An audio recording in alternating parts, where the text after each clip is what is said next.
Vamos abrir o jogo. Quem nunca teve aquele desejo de querer que tudo se exploda? Ele não pode mentir pra mim, não. Eu sei que você já teve esse desejo. Eu já tive esse desejo e conheço muita gente que quer que tudo se exploda pelo menos uma vez a cada 5 minutos. Se a gente for bem honestos, podemos enxergar que existe um conforto estranho no desastre. Uma espécie de alívio narcisista em ver o mundo desmoronando, porque se o mundo acaba, as suas dívidas, os seus traumas, a pressão de dar certo e o plano anual que você fez na Smart Fit, tudo isso acaba junto. Mas existe um problema nisso tudo. O mundo está sempre pegando fogo. Tem guerras, violência urbana, crimes sociais, crises climáticas, e a gente continua aqui, né? Parado na calçada, olhando para cima, procurando entre as nuvens uma capa vermelha esvoaçante que nunca vem. O nosso pânico não é do caos. O nosso pânico é da nossa paralisia diante do caos. Deixa eu te perguntar uma coisa. Por que a gente prefere ser pisado sob o comando de um estranho do que tentar resolver o problema por conta própria? Por que a gente sente uma gratidão masoquista por quem nos acorrenta prometendo segurança, mas sente uma raiva de quem nos entrega um balde vazio e aponta a direção do rio? Opa, eu sou o Felipe e esse é o Paradigmas. Hoje a gente vai tentar entender por que você, eu e todo esse Big Brother que chamamos de sociedade somos viciados em farsas heróicas. Mas antes da gente começar a demitir nossos heróis, já se inscreve no canal para continuar recebendo essas crises existenciais em formato de vídeo e ativa o sino para você ser notificado sempre que sair um vídeo novo e você ser um dos primeiros a investigar o mundo junto comigo. Se você quiser se aprofundar ainda mais no que vamos falar hoje, todos os livros que usei para escrever esse ensaio, de Thomas Hobbes a Hannah Arendt, está tudo listado aqui embaixo na descrição do vídeo. Comprando pelos links, você lê, você evolui e ainda ajuda o canal a não virar pó. E se você quiser ser o herói da resistência desse projeto, clique em Seja Membro. O apoio de vocês é que mantém as engrenagens desse hospício filosófico girando. Pronto, agora que eu já fiz meu papel de youtuber, volta aqui comigo. Vamos imaginar uma cena hipotética. Um prédio de 30 andares está pegando fogo, as pessoas estão na janela gritando, pedindo socorro, e lá embaixo na calçada tem uma multidão de 1000 pessoas. Cada uma dessas 1000 pessoas tem um balde nas mãos. Tem um rio que está a 10 metros de distância. E o que essa multidão faz? Nada. Está todo mundo olhando para o céu. Eles estão esperando o escolhido, o iluminado, o sujeito que vai descer de um jato, então de um palácio dourado com uma solução mágica que resolve o problema, sem molhar o sapato de ninguém. Vamos pensar no enigma do balde no decorrer do vídeo. Por que um balde de água parece mais pesado do que as correntes de um salvador que nos escraviza? A gente romantiza a figura do herói porque ela é o mecanismo de defesa da nossa preguiça ética. O herói é aquele que a gente contrata para ser o virtuoso no nosso lugar. É como se a gente estivesse terceirizando a nossa responsabilidade. Dizendo tipo, o político tal vai salvar o Brasil, o coach tal vai me salvar da minha situação, o bilionário excêntrico vai salvar a humanidade. Se você coloca sua esperança em um herói externo, eu tenho uma notícia muito triste para te dar. Isso não é esperança. Isso é uma espécie de covardia coletiva travestida de fé. Então a gente criou uma mitologia do salvador externo para não ter que lidar com a responsabilidade de que poderíamos estar fazendo algo. Porque se algo der errado, a culpa vai ser nossa. É o que o filósofo inglês Thomas Hobbes, de uma maneira muito assustadora, passou a chamar de Leviatã, isso lá no século XVII. O Leviatã mítico era uma criatura marinha gigantesca, aterrorizante, impossível de ser dominada, representando todo o caos. O nosso Leviatã moderno é um monstro maior que criamos para controlar nossos monstros internos. Nós imploramos pelo mal maior que iniba todos os outros males menores. Queremos um fiscal existencial para nos dizer o que fazer, mesmo que o preço desse serviço seja nossa liberdade.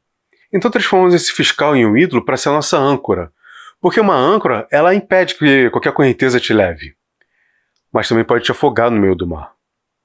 E mesmo assim, a gente ainda vê vantagem nesse contrato social. Um ídolo, ele não te cobra ação. Ele só te pede aplauso e obediência. Duas coisas simples. O aplauso te esconde de uma multidão. Faz você se sentir parte de algo maior. A nossa vaidade se sente aplaudida quando acreditamos que estamos aplaudindo certo.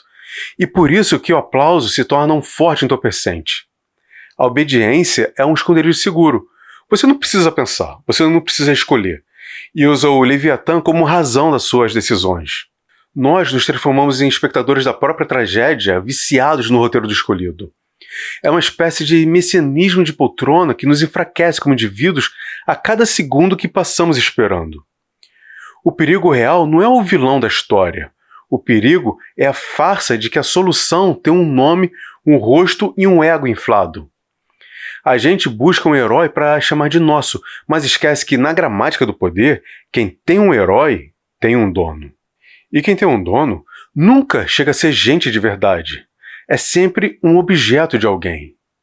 Essa dependência moral em mitos salvadores é o que nos mantém pequenos.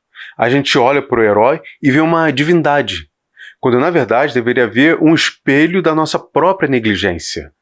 Cada vez que você grita o nome de um salvador, você está gritando a sua própria incapacidade de fazer alguma coisa. Você cala as suas necessidades para repetir a cartilha do Salvador. É um teatro de sombras onde a luz do herói só brilha porque a nossa luz está apagada por opção. Essa busca desesperada pelo pai arquetípico, pelo líder supremo, pelo herói de capa, nada mais é do que um sintoma de uma síndrome que a gente carrega desde o berço e se recusa a curar. A gente não quer liberdade, a gente quer um berçário com uma internet boa para a gente ficar destilando as nossas frustrações. A gente está fugindo da maior responsabilidade de todas, a de crescer. E aqui que a coisa começa a ficar complicada, porque quando a gente se recusa a segurar o balde e prefere a corrente, a gente entra no estado de regressão permanente. A gente sai da praça pública e volta para o quarto escuro da infância, esperando que alguém venha apagar a luz e dizer que espantou os monstros debaixo da cama. Eu não sei se você já reparou, mas dá uma olhada em volta e repara como o mundo moderno parece um imenso berçário. A gente cresceu, o joelho começa a estalar, as contas viraram uma montanha-russa emocional, mas por dentro tem gente gritando, se sentindo traída porque o FIFA 26 do PlayStation é igual ao FIFA 25, ou porque a Netflix não perguntou para o seu Antônio, de 45 anos, 3 filhos e um divórcio nas costas, se podem fazer uma versão daquele desenho que ele assistia quando tinha 5 anos de idade para as crianças de 5 anos de idade de hoje. O grande truque do século XXI não foi a inteligência artificial ou a viagem para Marte. Foi a capacidade de manter bilhões de adultos em um estado de infantilização permanente.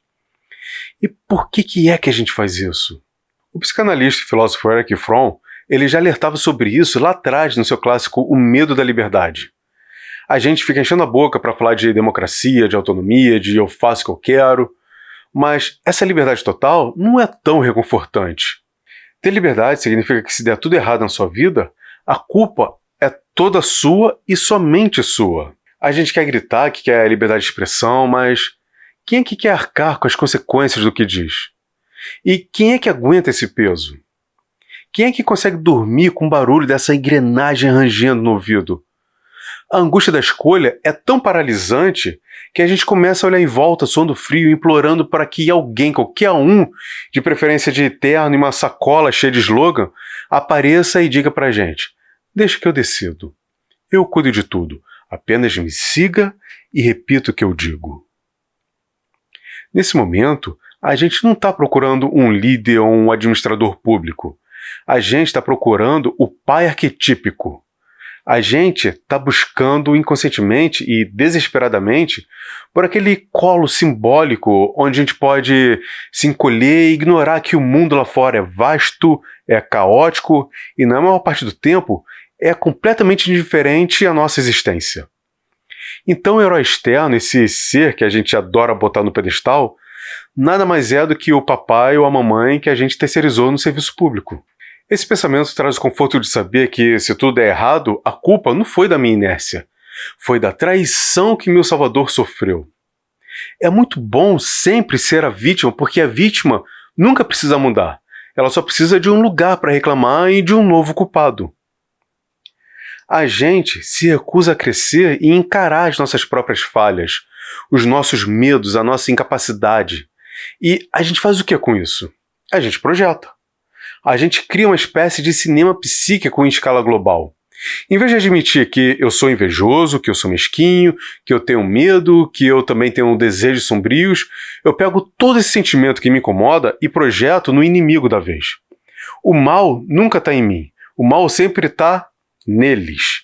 Naquele grupo, naquele político, naquela ideologia. E para combater esse mal absoluto que eu mesmo criei com os retalhos do meu inconsciente, eu preciso de um salvador. Então, a gente veste nosso herói com uma armadura de luz divina. Porque, afinal de contas, a gente compra a ideia de que ele é o escolhido de Deus. E vestimos o nosso inimigo com chifres, porque ele seria a representação do mal. É como se fosse um teatro de fantoches, onde a gente se sente seguro porque o roteiro é simples. É o bem contra o mal. É simples assim. Não precisa de explicação, não precisa de estudo, não precisa ler 1 milhão de livros, não precisa nem pensar. Eu sou bem, se discorda de mim, então é mal. Pronto, acabou. Fim da discussão. Mas só é assim porque a gente aprendeu que precisa ser assim. Quando a gente era criança, a gente era premiado por ser uma criança comportada. Na adolescência, somos elogiados por sermos um bom aluno, aquele que não traz problema para casa. Mas quando a gente chega na fase adulta, a gente traz essa bagagem que nós precisamos ser perfeitos. E qualquer defeito pode destruir a imagem de pessoas de bem perfeitas que acreditamos ter. Qualquer defeito, qualquer vontade, qualquer mácula, qualquer coisa que pode estragar essa imagem, está naquele que eu acredito que não pertence ao meu grupo. Como a formação dos grupos costuma ser por semelhança, então eu acredito que todos do meu grupo são lindos, perfeitos e cheirosos iguais a mim. Tudo que eu repudio em mim, eu então jogo no outro grupo. O trabalho do grupo é canonizar esse herói para ele nunca perder num debate ou numa situação. Porque quando o meu herói ganha, eu sinto que eu ganhei. Mesmo que eu continue sendo esse sujeito invisível que não consegue nem lavar a própria louça sem reclamar. A gente vive a vida através do brilho alheio porque tem medo de descobrir que a nossa própria lâmpada está queimada. Essa fuga da responsabilidade ética é o que transforma cidadãos em torcedores. E o torcedor, minhas amigas, meus amigos, é um sujeito que abriu mão da sua razão em troca da catarse. Ele não quer uma solução, ele quer uma vitória. Ele não quer um debate de ideias, ele quer o extermínio do que o incomoda. O herói se torna então o sequestrador da nossa maturidade. E ele nos mantém pequenos para que ele possa parecer gigante. E a gente aceita? Aceita com um sorriso no rosto e uma bandeira na mão. Porque a gente acredita que se o líder for grande, a gente será grande, o mundo será melhor, e o nosso nome estará escrito nas páginas da história, e as futuras gerações vão nos agradecer. Só porque a gente ficou repetindo um bocado de slogans ao invés de questionar. E a história vai se repetindo. O problema da corrupção no Brasil atravessa séculos. Nós nos tornamos independentes de Portugal e colocamos o imperador português no lugar. Acabamos com a monarquia, proclamando a república, e depois tratamos a república como se fosse uma corte imperial. Enquanto isso, o seu vizinho que adora confusão fica repetindo notícias falsas na intenção de salvar o Brasil, porque vai ganhar várias curtidas dentro da sua bolha. O aplauso alimenta, justifica e gratifica qualquer coisa. É mais fácil xingar alguém do que estudar a fundo um assunto para fazer alguma coisa certa. Então, o resultado dessa brincadeira de criança é uma sociedade de indivíduos atomizados e enfraquecidos, que tremem diante da menor crise e correm para debaixo da saia de qualquer demagogo que prometa que vai acabar com tudo isso aí ou que vai ficar tudo bem. A gente trocou a nossa coluna vertebral por um lugar confortável no berçário da história. Mas é aqui que mora a pegadinha. O berçário, ele tem grades. E quem cuida da criança também é quem decide quando é que ela come, quando ela dorme e quando ela deve se calar. A gente se sente protegido nesse cercadinho psicológico, mas esquece que o preço dessa segurança é a nossa própria humanidade. A gente se tornou especialista em apontar o dedo, mas analfabeto em estender a mão. A gente busca um herói externo para não ter que ser humano. Mas essa nossa necessidade de ter um pai arquetípico, de ter alguém que segura a nossa mão enquanto o prédio queima, não fica só no campo da psicologia. Ela se materializa.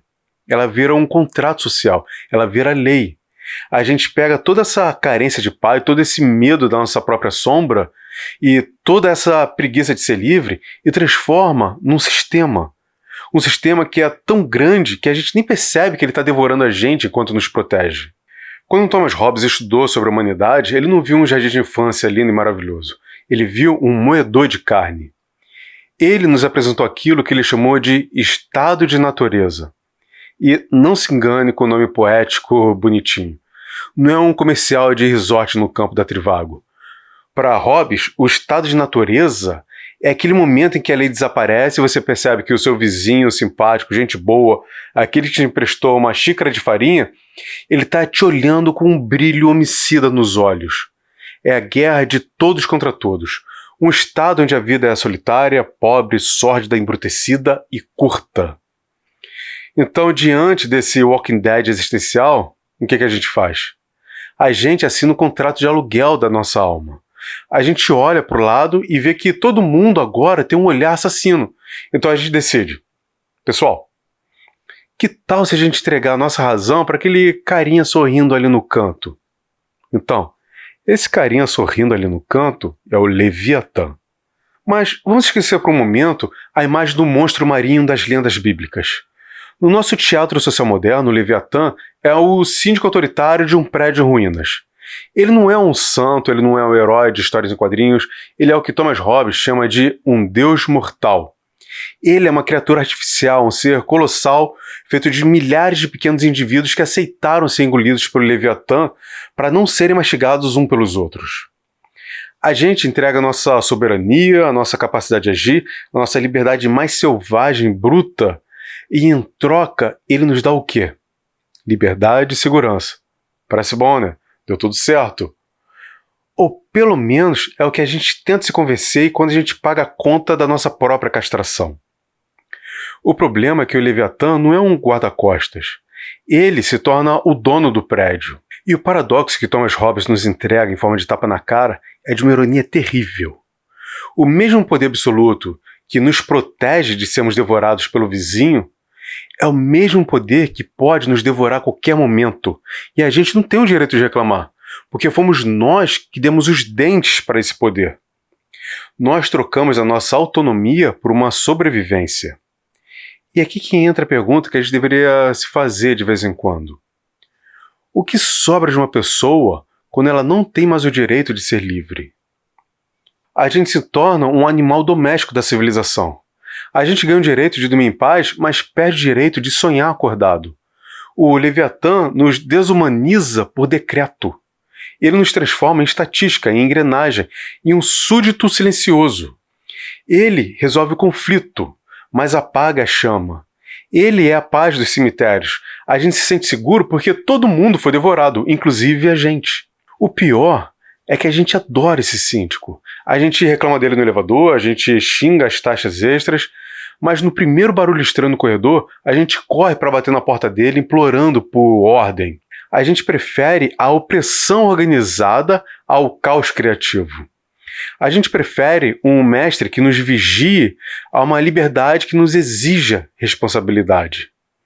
O Leviatã acaba sendo o herói que a gente merece. Um gigante frio, sem rosto, que nos mantém vivos, mas nos mantém mortos por dentro. É a institucionalização do medo. A gente para de se olhar nos olhos e passa a olhar apenas para o carimbo dele.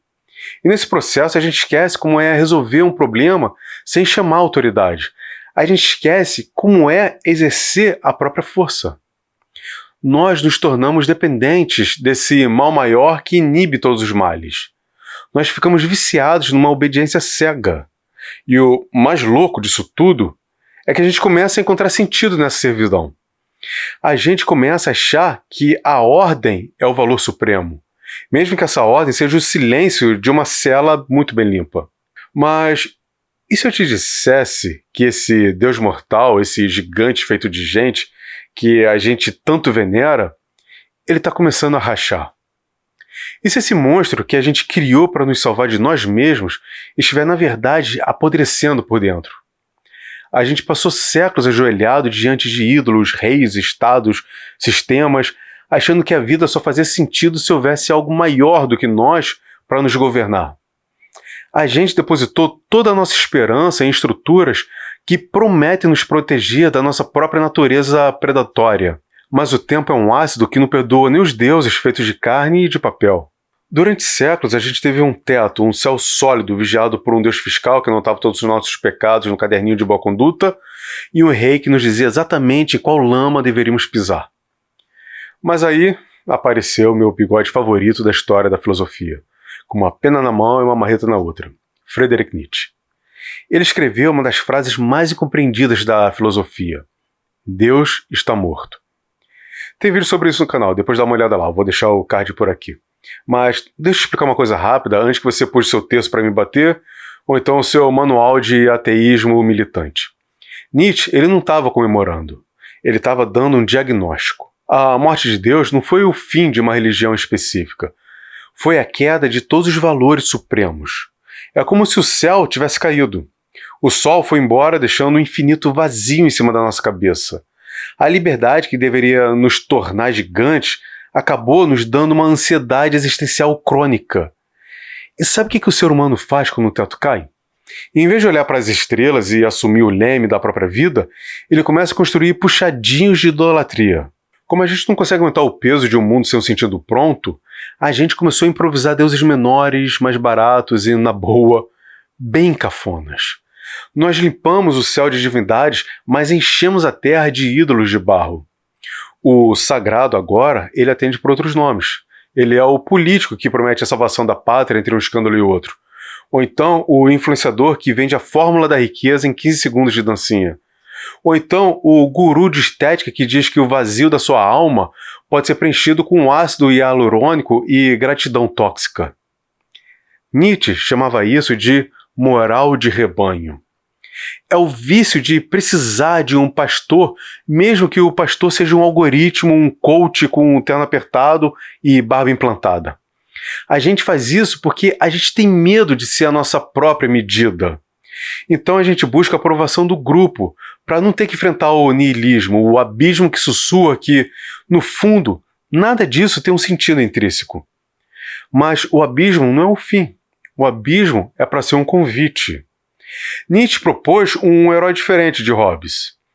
É um herói que ele não vai te devorar, mas ele também não tem nenhum superpoder. É o Ubermensch, o super-homem, o além do homem. É apenas um sujeito que cansou de ficar pedindo licença de existir. Ele é aquele que, diante do vazio, não corre para se esconder em uma ideologia pronta, ou então numa seita de consumo. Ele é quem consegue carregar o próprio peso sem precisar de um salvador externo para carregar ele nas costas. Ser um além do homem é criar os seus próprios valores. Mas vamos deixar uma coisa bem clara aqui. Criar valores não é sair fazendo o que der na telha. É sustentar o peso daquilo que você escolheu. É entender que se não há um mestre lá em cima nos observando, a gente é que tem que decidir o que é bom, o que é belo, o que é justo. Mas o que a gente faz?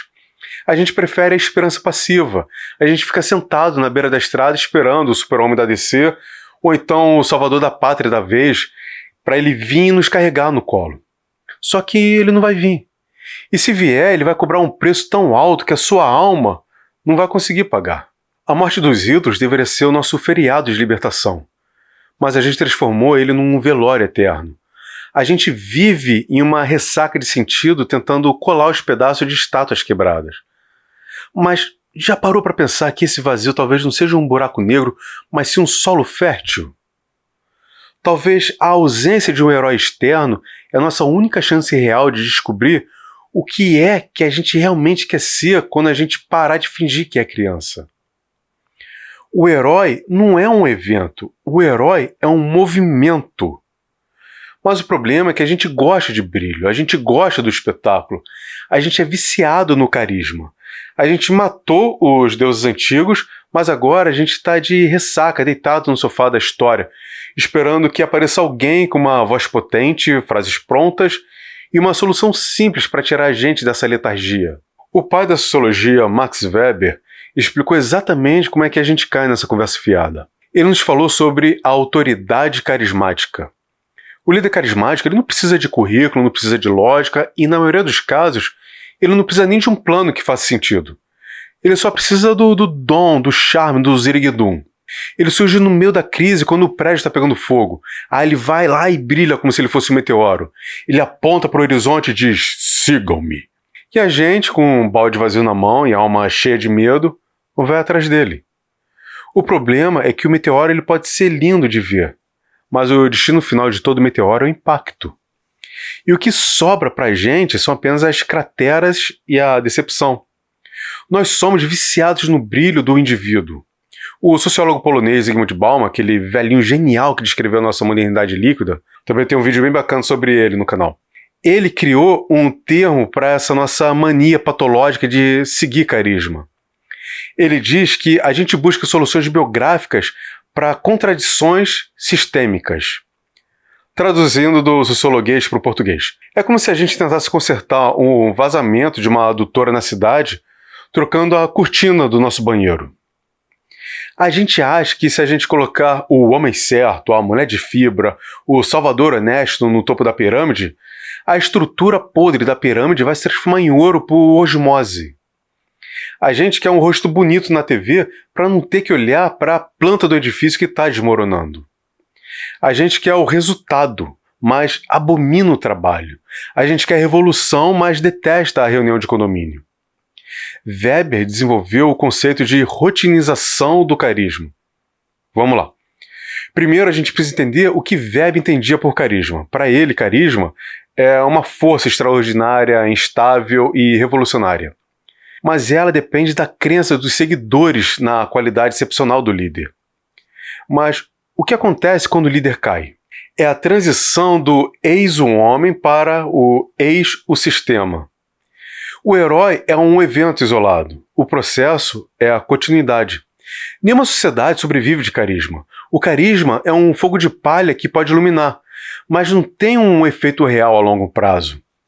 Quando a pessoa cai, e ela vai cair em algum momento, seja pela morte, pela corrupção, ou simplesmente pelo cansaço da própria máscara, esse castelo de cartas desaba junto com a nossa esperança. O que sustenta uma civilização a longo prazo não é o grito do líder no palanque, mas o trabalho chato, burocrático, invisível e constante das instituições. A nossa obsessão por novos rostos, outsiders e heróis providenciais é a prova de que a gente ainda não entendeu que os problemas estruturais, a fome, a desigualdade, a corrupção, a falta de segurança, não são um objeto para tirar do lugar ou então dar uma mão de tinta. Eles são coletivos, eles fazem parte de um conjunto de problemas complexos. Mas a gente é preguiçoso, a gente prefere uma narrativa romântica do Davi contra Golias. Porque ela tira a obrigação de sermos nós mesmos o exército. Se existe um Davi, eu posso ficar de boa na arquibancada, comendo pipoca e esperando o herói dar a pedrada final e resolver todos os meus problemas. A gente não precisa de mais um iluminado guiando a gente.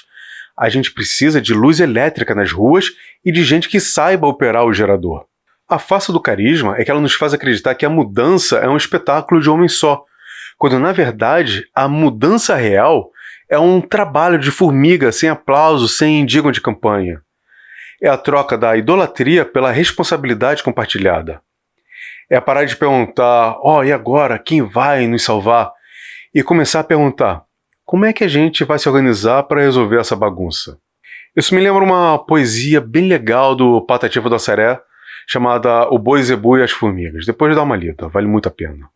Enquanto a gente fica aqui discutindo se o próximo síndico do Leviatã vai ser um autoritário ou um demagogo, a gente continua esquecendo o essencial.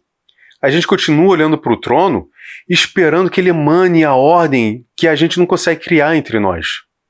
Mas o que acontece se a gente parar de olhar para cima?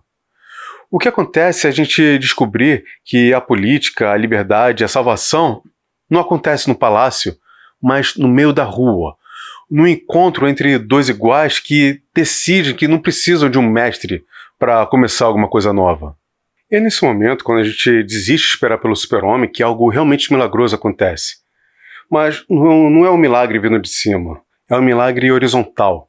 É o que acontece quando a gente para de ser rebanho e começa a ser um corpo.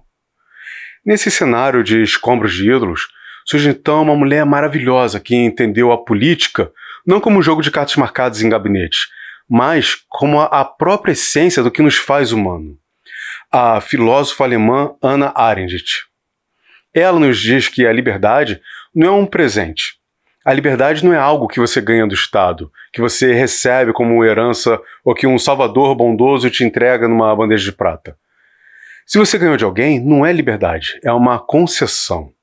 E o que é concedido pode ser retirado. Para Hannah Arendt, a liberdade é um exercício. É como se fosse um músculo. Se você não pratica, ele atrofia e vira amargura. Ela falava sobre a natalidade, ou o nascimento do nós. É a nossa capacidade permanente de iniciar algo novo. Cada vez que a gente decide agir, a gente está nascendo de novo no mundo. E aqui a gente precisa redefinir o conceito de herói. Esquece o sujeito solitário na montanha. Esquece o líder que guia o povo pelo deserto. No dicionário da ação conjunta, o herói não é uma pessoa. O herói é o ato. Herói é o espaço que surge entre nós quando a gente decide que não precisa de um político para consertar a praça, para organizar a escola ou para exigir justiça. O heroísmo não está no DNA de um escolhido. Ele está na esfera pública, nesse vazio fértil que a gente cria quando decide falar e agir em conjunto. É a beleza do movimento coletivo que não precisa de um rosto num pedestal. Eu não sei se vocês lembram, mas em 2001 o Brasil passou por uma crise energética. E às vezes do nada vários estados sofriam um apagão. Teve uma vez que eu estava voltando da faculdade de ônibus e aconteceu um desses apagões. Agora, imagine só a cena. De noite, no horário do rush, com as ruas lotadas e de repente a cidade toda fica no escuro. Todos os sinais de trânsito param de funcionar. Eu lembro que foi um caos absurdo. Eu já tinha até desistido de chegar tranquilo em casa. Eu já estava me preparando para uma caminhada de uns 7, 8 quilômetros. Aí teve uma turma que começou a descer dos ônibus e organizaram o trânsito. Então, em questão de uns 10 minutos, aquele engarrafamento de esquecer da vida e da dignidade desapareceu. O trânsito ele começou a fluir sem sinal de trânsito, sem um guarda, sem políticos, sem nada. Apenas com um grupo de pessoas que se juntou para resolver um problema coletivo. Ninguém sabia de quem partiu a ideia. Ninguém lembra das pessoas que estavam lá organizando o trânsito. Mas todo mundo chegou em casa na hora. Isso foi há 25 anos atrás. Eu ainda lembro disso, eu ainda lembro dessa noite. Isso é o que Arendt chama de a ação. É o momento que a gente deixa de ser o objeto da história e passa a ser o sujeito. É o fim daquela passividade infantil. Agir em conjunto não é simples. Envolve gente, e gente é complicado pra caramba. Quanto mais gente, mais difícil fica. É muito mais fácil postar uma hashtag e esperar o herói da vez, que o herói da vez chega e resolve o nosso problema. Agir entre iguais exige paciência, exige organização, exige escuta e, principalmente, exige aceitar que você não é o dono da verdade. O nós não é uma massa uniforme de gente gritando a mesma frase. O nós é uma colagem de vozes diferentes que decidem caminhar na mesma direção sem precisar de um berrante. Quando a gente entende isso, a figura do salvador externo deixa de ser um desejo e passa a ser um estorvo. Porque, afinal de contas, para que eu vou precisar de um herói para decidir por mim se eu descobrir que eu posso decidir tudo com os meus pares? Essa liberdade ensinada pela Hannah Arendt pode ser barulhenta, pode ser bagunçada, mas é emocionante. Ela nos tira da solidão do nosso individualismo do Twitter e nos joga no meio da praça. O herói se torna o espaço entre. É a energia que passa de uma mão para outra quando a gente percebe que a força que a gente projetava no líder estava o tempo todo guardado na nossa capacidade de associação. A gente passa a ver que o herói não era quem estava liderando a carga, mas sim a própria carga. É o movimento contínuo de um povo que parou de olhar para o relógio esperando pela hora da salvação e começou a construir o seu próprio tempo. A gente descobre que a responsabilidade não é um fardo, é o que nos dá peso e dignidade. Um povo que não precisa de heróis é um povo que finalmente cresceu. É um povo que entendeu que a esperança não é uma mega cena da virada que você guarda no bolso esperando o sorteio. A esperança é ativa. É o ato de colocar um tijolo sobre o outro sabendo que o prédio é nosso e de mais ninguém. Essa transição do eu amedrontado para o nós potente é o maior arco dramático da história da humanidade. É quando a gente para de buscar por um pai e começa a procurar irmãos. É quando a gente para de idolatrar o grande homem e começa a valorizar o grande processo. O fim da esperança e salvadores não é o início do desespero. Muito pelo contrário. É o início da nossa vida real.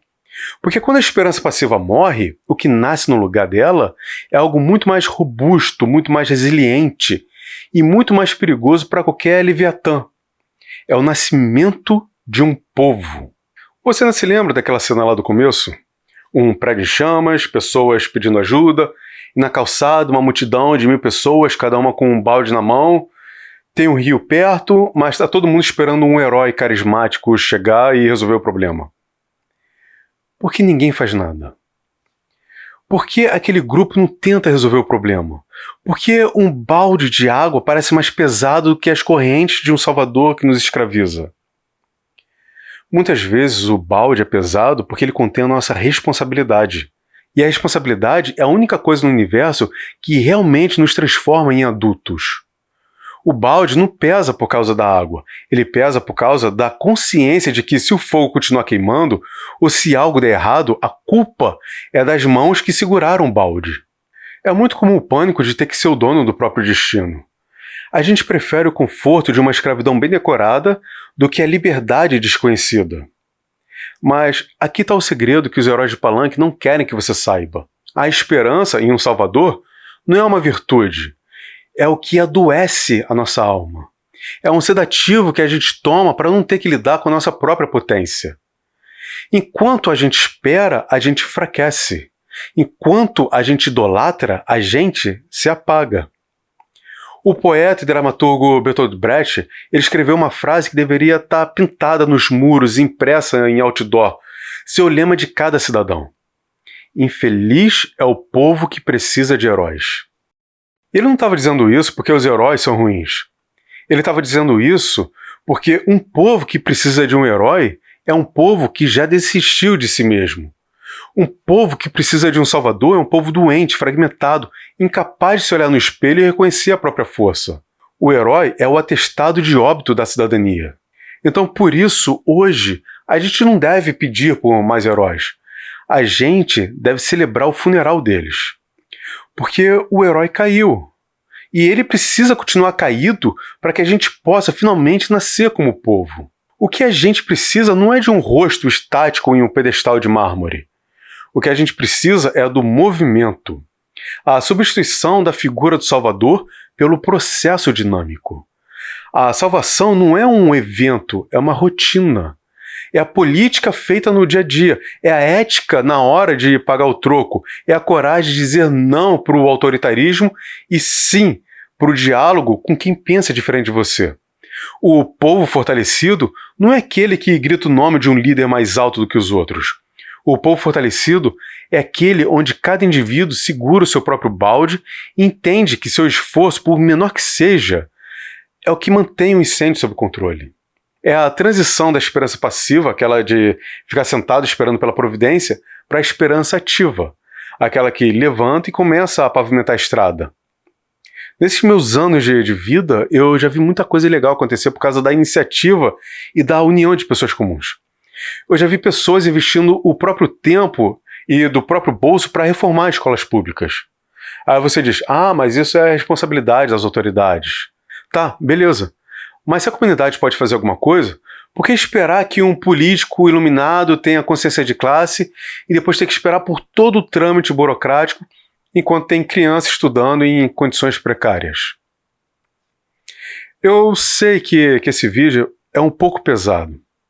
De repente você passou a vida toda esperando por um sinal, uma trombeta, uma luz no fim do túnel para finalmente começar a mudar o mundo, ou pelo menos o seu pedaço nele. Mas eu tenho uma notícia para te dar. Ninguém vai vir te salvar. Eu sei que isso parece assustador, mas respira fundo. Essa é a melhor notícia que você recebeu hoje. Porque se ninguém vem te salvar, isso significa que você não é só mais um súdito. Significa que você não é uma criança esperando pelo pai. Significa que o poder não está lá em cima no palácio ou nas nuvens. O poder está aí, nas suas mãos agora. A liberdade é um abismo, sim, mas é o único lugar onde a gente pode aprender a voar com as nossas próprias asas. O herói não é uma pessoa. O herói é o movimento contínuo de um povo que decidiu que é digno de si mesmo. Só para fechar aqui, eu sei que eu falei muito do Leviatã na esfera política. É o palco favorito do herói tirano. E eu tenho certeza absoluta que durante o vídeo você pensou nos Leviatãs no lado político oposto ao seu. Só que mais importante do que encontrar Leviatãs no lado do inimigo é identificar o Leviatã que está do seu lado. Você não vai a lugar nenhum, nem vai conseguir ajudar ninguém de verdade se você não for capaz de se questionar e se colocar à prova. Às vezes, o Leviatã que te devora é um patrão que não te respeita como funcionário, um colega de trabalho, um amigo, um namorado, a esposa, que tenta te deixar dependente dele.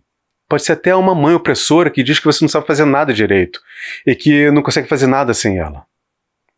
Ou quem sabe, não é você, o Leviatã, devorando a autonomia das pessoas à sua volta só para poder se sentir necessário. Questionar a própria realidade é o primeiro passo para viver uma nova realidade. Mas olha só, eu quero saber de você. Eu não sou o dono da verdade. E o Paradigmas é justamente esse espaço para a gente duvidar até da nossa própria sombra e da nossa persona. O que você acha disso tudo? Você concorda que a gente terceiriza a nossa alma para os heróis? Ou você acha que a figura do líder é um mal necessário para manter a ordem? Escreve aqui nos comentários. Eu quero saber a sua conclusão, o seu devaneio, a sua revolta. O verdadeiro debate é aquele que tenta entender um problema para encontrar uma solução. Às vezes a sua dúvida ou o seu ponto de vista é algo que pode trazer sentido para outras pessoas. E eu posso estar completamente errado também, e é por isso que a sua visão é fundamental para que esse roteiro continue sendo escrito aqui embaixo nos comentários. E se esse conteúdo fez algum sentido para você, se te deu aquele clique, faz o seguinte, curte esse vídeo, se inscreve no canal, para a gente continuar implodindo esses paradigmas juntos. Compartilhe esse vídeo com as pessoas que ainda estão esperando o próximo salvador da pátria. Quem sabe eles não acordam também. E comenta aí embaixo a frase secreta só para saber que você chegou até aqui no final. Chega de heróis, agora é com a gente.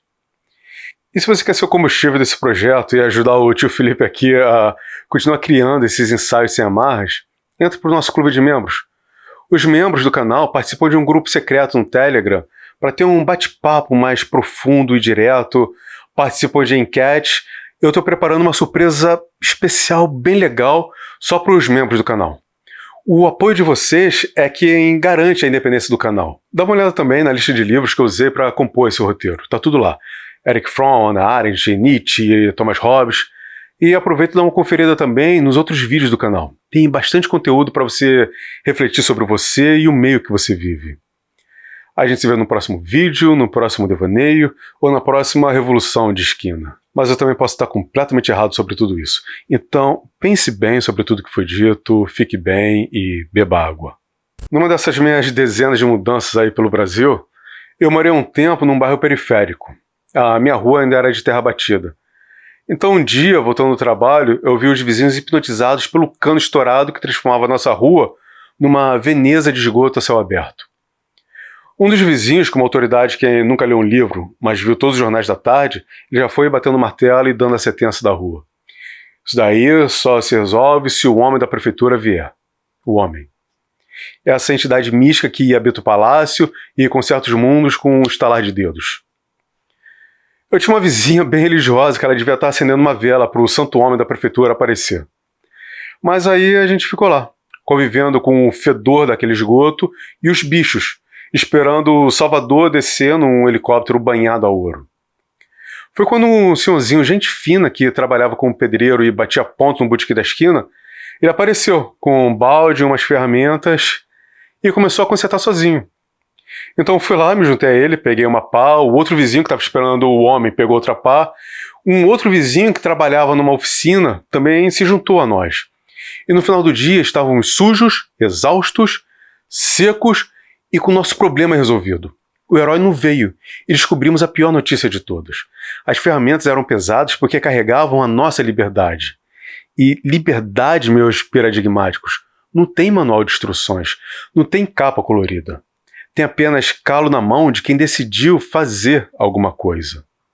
Você que chegou até aqui já é o meu herói ou minha heroína. Na tela eu deixo 2 caminhos para você. Um para te deixar confuso e o outro para te deixar só meio lúcido. Escolha o seu caminho. No centro tem um botão de inscrição. Muito obrigado pela paciência e pela nobre companhia de sempre. Bom dia, boa tarde, boa noite e boa sorte. Até a próxima.